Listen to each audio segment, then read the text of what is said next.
Hello everyone. आज हम लोग फ्यूचर इंडेफिनिट के बारे में चर्चा करेंगे। राइट, पिछले लेक्चर्स में प्रेजेंट इंडेफिनिट फिनिश हो गया है और पास्ट इंडेफिनिट फिनिश हो गया है। तो फ्यूचर इंडेफिनिट में सबसे पहले वही है, पहचान क्या होगी।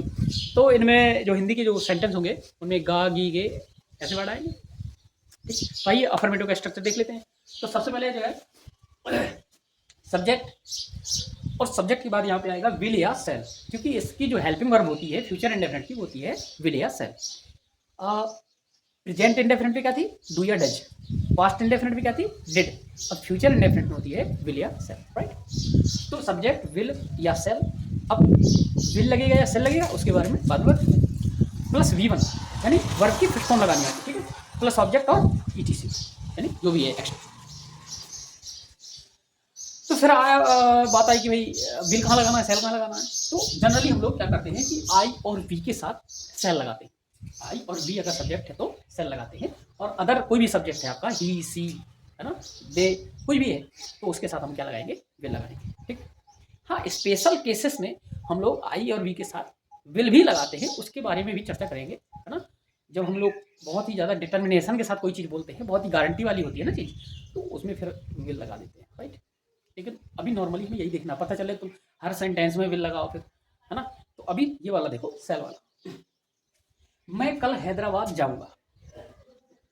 सो आई सब्जेक्ट आई, और हमने कहा आई के साथ में क्या लगाना है, सेल लगाना है। तो आई सेल वर्ब की फर्स्ट फॉर्म लगा लेंगे, गो मीन्स जाना, V1 तुम्हारी गो ही रहेगी। ओके, तो आई सेल गो, गो अपने साथ क्या लेता है, टू लेता है, तो टू लगा दो। तो I cell go to Hyderabad.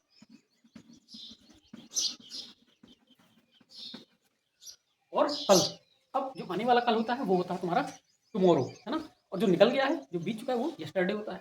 तो टुमारो कर दो।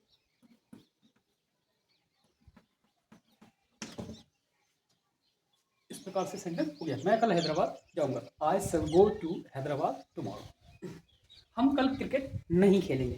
राइट, तो अफर्मेटिव की बात हो रही थी और बीच में ये नेगेटिव भी दे दिया है। चलो जब दे ही दिया तो इसको भी देख लेते हैं, क्योंकि उसमें इतना कठिन नहीं है ना, केवल हमें नॉट ही तो लगाना है।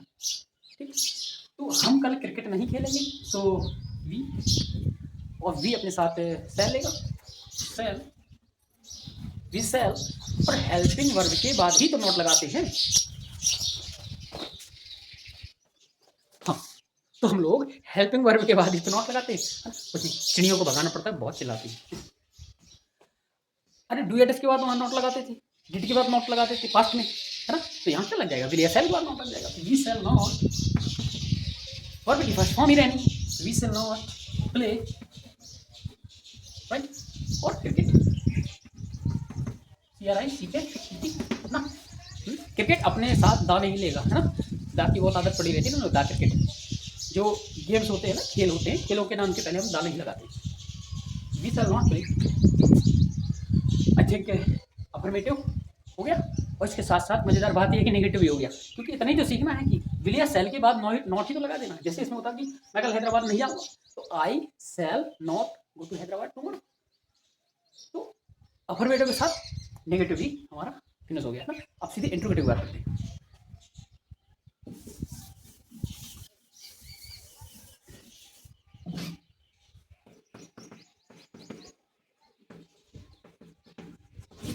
इंट्रोगेटिव, तो इंट्रोगेटिव दो भागों में बढ़ जाता है। पहला हम लोग पढ़ते हैं कि जब क्वेश्चन वर्ड यानी प्रश्नवाचक शब्द वाक्य के कहाँ पे आए, बीच में आए। तो दूसरा पढ़ते हैं जब शुरुआत में क्या आ जाए, है ना। तो आइए दोनों देख लेते हैं। जब प्रश्नवाचक शब्द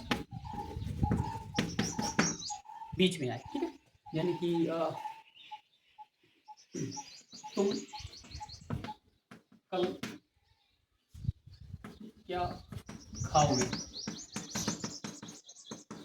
तुम कल क्या खाओगे। तो सबसे पहले हमें क्या बनानी होती है, क्वेश्चन वर्ड की बनानी होती है ना, यानी क्या की बनाएंगे हम, व्हाट, है ना। आई थिंक अब बार बार स्ट्रक्चर बनाने की हमें लिखने की जरूरत है नहीं, क्योंकि प्रेजेंट इंडेफिनिट अगर कायदे से देख लिया है, पास्ट इंडेफिनिट देख लिया है, तो फ्यूचर इंडेफिनिट बहुत सिंपल है। अगर वो वीडियोस नहीं देखे हैं तो प्लीज पहले वो वाली वीडियो आप देख लीजिए। व्हाट क्वेश्चन वर्ड आ गया, इसके बाद हम लोग हेल्पिंग वर्ब लगाया करते हैं, डू या डज लगाते थे, डिड लगाते थे, है ना। लेकिन यहाँ पे हमें विल या सेल लगाना है।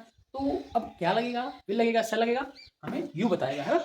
और आई और वी के अलावा सेल किसी में लगाना नहीं है, तो बाकी जितना भी है सबके साथ क्या डालेंगे, विल, तो व्हाट विल और सब्जेक्ट आएगा, हाँ, what will you eat, it means खाना, तो व्हाट विल यू ईट और टुमारो।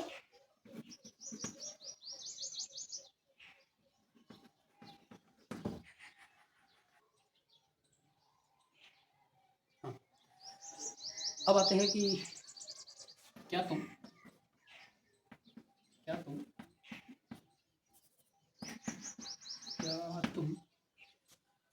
मुझसे बात करोगे, क्या तुम मुझसे बात करोगे।